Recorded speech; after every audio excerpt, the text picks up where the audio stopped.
இந்த உலகத்திலே சில மக்கள் நினைக்கிறாங்க, காசு பணம் சம்பாதிக்கவில்லை என்று சொன்னால் அது பெரிய அவமானம். யாரிடத்திலே வீடு மாளிகை இல்லையோ அது பெரிய அவமானம். யாரிடத்திலே வியாபாரம் சரியாக இல்லையோ அது பெரிய அவமானம். இது நினைக்கிறாங்களா இல்லையா? அன்பானவர்களே, இது அவமானம் அல்ல, இது அவமானம் அல்ல.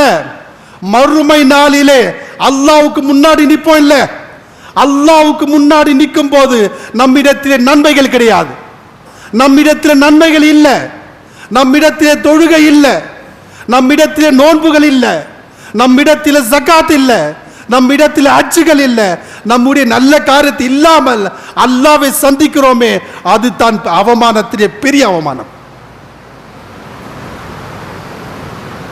இதுதான் அன்பானவர்களே அவமானம். இந்த உலக